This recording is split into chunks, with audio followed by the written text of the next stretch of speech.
வணக்கம் மக்களே, welcome to MT garden and kitchen vlogs. இந்த முருங்கைக்காய் பார்த்தீங்கன்னா, நான் விதை போட்டு வளர்ந்த முருங்கை மரம் இது.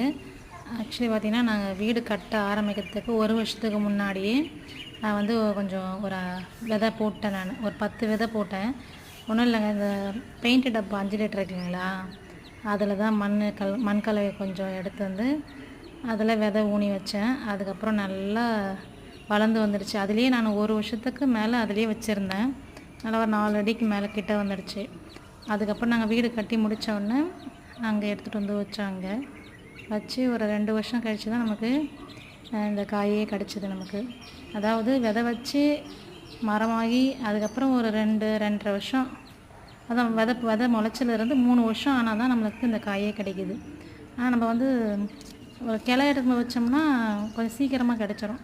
ஆனால் நான் விதை வச்சு இது முழுக்க நானே செய்யணுன்றதுக்காக நான் பிளான் பண்ணி பண்ணது. இது நம்ம விதை போட்டு மரமாக்கி அதுலேருந்து காய் எடுக்கணும் தான் என்னுடைய ஆசை. அது நிறைவேறிடுச்சு. இதில் நிறைய பூ விட்ருக்குங்க.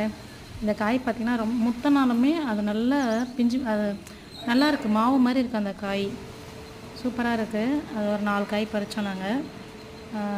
சாம்பாருக்குமே ரொம்ப டேஸ்ட்டாக இருந்தது. நிறைய பூ வச்சுருக்கு, பிஞ்சு நிறைய இருக்குது.